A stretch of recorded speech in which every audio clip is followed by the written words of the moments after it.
Past tense কি? Past tense হচ্ছে অতীতকাল। কি কাল? পাস্ট টেন্স কত প্রকার স্যার? পাস্ট টেন্স হচ্ছে তোমার 4 প্রকার।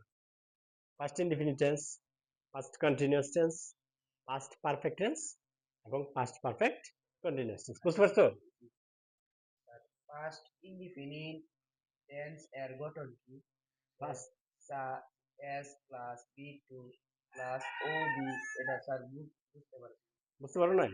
ও সেটা হচ্ছে এস। এস মানে হচ্ছে তোমার সাবজেক্ট। এস মানে কি? সাবজেক্ট। সাবজেক্ট। এস মানে কি? Subject subject. এটা সংক্ষেপে লিখেছি। এটা লিখেছি সংক্ষেপে। সংক্ষেপে। আর বি টু বুঝতে পারবে নাই? বি টু হচ্ছে মানে past indefinite tense, past indefinite tense কি? Past past indefinite tense indefinite লেখার ক্ষেত্রে কি বললাম? পাস্ট ইনডিফিনিট টেন্স লেখার ক্ষেত্রে আমার বি টু প্রয়োজন। কি? বি টু বি টুর প্রয়োজন। প্রয়োজন। তাহলে পাস্ট ইনডিফিনিট টেন্সের ক্ষেত্রে আমার বি টু লিখতে হবে। কি লিখতে হবে? বি টু লিখতে বি হবে। টু লিখতে হবে। ঠিক আছে? এটা কি বলা হয়? Past form. কি বলা হয়? পাস্ট তুমি ফর্ম। এই বি টুটাকে পাস্ট ফর্ম বলতে পারো। কি বলতে পারো? পাস্ট ফর্ম বলতে পারি। পাস্ট ফর্ম বলতে পারো। পাস্ট ফর্ম বলতে পারি। ওকে? জি।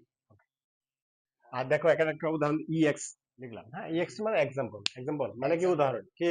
একটি উদাহরণ। উদাহরণ। যেমন পাস্ট ইনডিফিনিট টেন্সের গঠন হচ্ছে তোমার সাবজেক্ট। এস মানে সাবজেক্ট। এখন এস তো মানে এখন সাবজেক্ট। তো বুঝতে পারছো? জি স্যার। সাবজেক্ট। আর ভি টু, ভি টু মানে কি? বি টু ভার্বের টু। মানে ভার্বের ভি টু মানে কি? ভার্বের টু। টু। যেটার একটা নাম হচ্ছে past indefinite tense. Past indefinite এই যে টেন্স। এটা পাস্ট ফর্মে থাকবে। কিসে পাস্ট থাকবে? ফর্ম। পাস্ট ফর্মে থাকবে। ওকে? জি স্যার। তারপরে ওবি। ওবি মানে কি? অবজেক্ট। ওবি মানে অবজেক্ট। কি? Object object. অবজেক্ট। এই অবজেক্টটি সংক্ষেপে আমি লিখেছি ওবি। ওকে? ওবি। কি লিখেছি? ওবি। ওবি সংক্ষেপে ওবি। হ্যাঁ, তারা দ্যাট মিন্স এস মানে হচ্ছে আমার সাবজেক্ট। এস মানে কি? সাবজেক্ট। সাবজেক্ট। আর ভি টু মানে কি? ভার্বের টু, যেটাকে ভার্বের পাস্ট টু, ফর্ম বলা হয়। কি বলা হয়? পাস্ট ফর্ম বলা হয়। বুঝতে পারছো? জি স্যার। তারপরে ওবি। ওবি মানে কি? অবজেক্ট। ওবি মানে কি? অবজেক্ট। অবজেক্ট। অবজেক্ট। যেমন ইএক্স। ইএক্স মানে এক্সাম্পল। এক্স মানে কি? এক্সাম্পল। এক্সাম্পলের বাংলা হচ্ছে উদাহরণ। কি? উদাহরণ। যেমন আই ওয়েন্ট টু স্কুল। আমি বিদ্যালয়ে গিয়েছিলাম। আমি বিদ্যালয়ে আই ওয়েন্ট টু স্কুল মানে আমি আমি বিদ্যালয়ে গিয়েছিলাম। গিয়েছিলাম। দেখো এখানে এস হচ্ছে আমার সাবজেক্ট। এস এস হচ্ছে কি? এস হচ্ছে সাবজেক্ট। সাবজেক্ট হচ্ছে আমার আই। আই অর্থাৎ আমরা গঠন অনুযায়ী উদাহরণ দিতেছি। অর্থাৎ আমরা গঠন অনুযায়ী উদাহরণ। ক্লিয়ার হচ্ছে জি বিষয়টা? স্যার। মানে এই যে এস, এস হচ্ছে তোমার সাবজেক্ট। সাবজেক্ট হচ্ছে আমার আই। কে? আই তাহলে আমাকে বি টু বলা হয়েছে। বি টু মানে ভার্বের টু, অর্থাৎ পাস্ট ফর্ম। কে? First past form. তাহলে এখানে আমাকে এমন একটা ভার্ব আনতে হবে যেটা ভার্বের 2 নাম্বার ফর্মে আছে। এই ভার্বের। 2 নম্বর ফর্ম। তাহলে দেখো এই যে গো, গোর 2 নাম্বার ফর্মে আছে কি? ওয়েন্ট। গোর 2 নাম্বার ফর্মে আছে কি? ওয়েন্ট। ওয়েন্ট। তার মানে গো নেওয়া যাবে না। কি নিতে হবে? ওয়েন্ট লিখতে ওয়েন্ট হবে। নেওয়া যাবে। তাহলে নেওয়া যাবে। I went to school. ঠিক আছে? Went to school. বুঝতে পারছি? জি। এরপর এখানে কোনো সমস্যা আছে? He played football. He play football sir, এটা এটা এটা এটা একটু বুঝিয়ে দিলে ভালো হবে না? জি স্যার। আচ্ছা, আমরা প্রথমে বলছিলাম সাবজেক্ট। তাহলে সাবজেক্ট কি? হি। সাবজেক্ট কি? হি হি। এখন সাবজেক্টের পরে আমার ভার্বের টু, অর্থাৎ ভার্বের 2 নম্বর ফর্ম, অর্থাৎ আই মিন পাস্ট ফর্ম ব্যবহার করতে হবে। কি ব্যবহার করতে ফার্স্ট হবে? ফর্ম ব্যবহার পাস্ট করতে ফর্ম হবে। ব্যবহার করতে হবে। এখন দেখো এই যে প্লেড আসলে কোথা থেকে আসছে? যে প্লে থেকে প্লেড আসছে। প্লে থেকে কি প্লে আসছে? থেকে প্লেট এসেছে। প্লেড এসেছে। এখন প্লে কিন্তু ভার্বের ওয়ান। প্লে কি? ভার্বের। ভার্বের ওয়ান। তাহলে ভার্বের ওয়ান নেওয়া যাবে। ওকে নিতে হবে ভার্বের টু। টু। তাহলে ভার্বের টু বলতে কোনটা? প্লেড। কি? প্লেট। তো এখানে প্লেট দিয়ে উদাহরণ আনতে হবে। আর যদি কেউ প্লে দিয়ে দেয় তাহলে এটা হবে না। কি? হবে না। টোটালি রং হবে। টোটালি কি হবে? রং হবে। রং হবে। He played football. Football. Played football. Football. এখানে হি হচ্ছে আমার সাবজেক্ট, আর ভি টু হচ্ছে আমার প্লেড, প্লেট। আর অবজেক্ট হচ্ছে ফুটবল। ফুটবল। ক্লিয়ার? জি। স্যার এই যে পাস্ট কন্টিনিউয়াস টেন্স এর গঠন কি স্যার? ফার্স্ট কন্টিনিউয়াস টেন্স গঠন তো এখানে দেওয়া আছে আমাদের। সাবজেক্ট প্লাস অজ অথবা ওয়্যার। সাবজেক্ট প্লাস অজ অথবা ওয়েন। ওয়্যার প্লাস ভার্বের ওয়ান এর সাথে ING plus object. ING plus object. Object. তাহলে এই ভি ওয়ান কি ক্লিয়ার হয়েছে তোমার? জি sir. V V one one. কি? ভার্বের ওয়ান। ওয়ান তাহলে সাবজেক্ট প্লাস অজ অথবা ওয়্যার প্লাস ভার্বের প্লাস ওয়ান এর সাথে ING ING one plus object. ইন ই plus O B object. Okay? জি। এখন দেখো এখানে এক্সাম্পল। সাবজেক্ট এক্সাম্পল দিতেছি আমরা। এখানে সাবজেক্ট কি? এখানে সাবজেক্ট। সাবজেক্ট। সাবজেক্ট কি? কি হি। সাবজেক্ট কি? হি। তুমি অন্য অন্য অনেক সাবজেক্ট আছে। ঠিক আছে? সাবজেক্ট গুলো সাধারণত নাউন বা প্রোনাউন গুলো সাধারণত সাবজেক্টের জায়গায় বসে। এটা আগে জি। বুঝতে হবে। নাউন বা প্রোনাউন গুলো সাধারণত কোথায় বসে? সাবজেক্টের সাবজেক্টের জায়গায় জায়গায় বসে। বসে। এটা আগে আমাকে বুঝতে হবে। তাহলে এস মান কি? সাবজেক্ট। Subject S. আমি হি। তুমি এস ইচ্ছা মানে করলে সি সাবজেক্ট। নিতে পারতা, আই নিতে পারতা, দে নিতে পারতা, উই নিতে পারতা, আরো অনেক কিছু নিতে পারতা। এটা পসিবল ছিল। ঠিক আছে? জি। তাহলে এখানে এস মানে সাবজেক্ট। সাবজেক্ট কি? হি।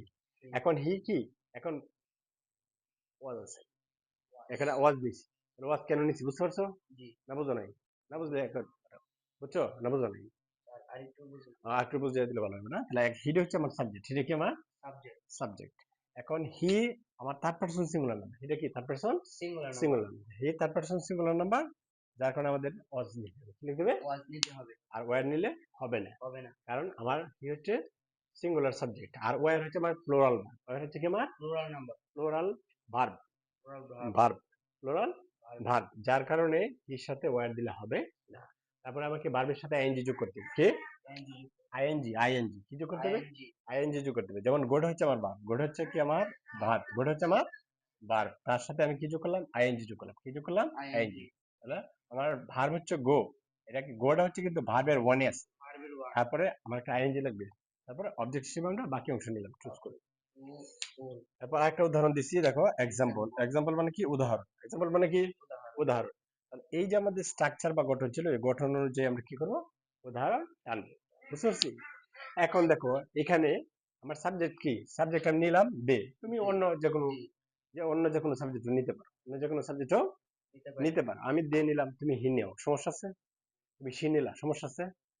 তুমি ইট নিলা, কোনো সমস্যা আছে? উই নিলা, কোনো সমস্যা আছে? জি না, তুমি ইউ নিলা, কোনো সমস্যা আছে?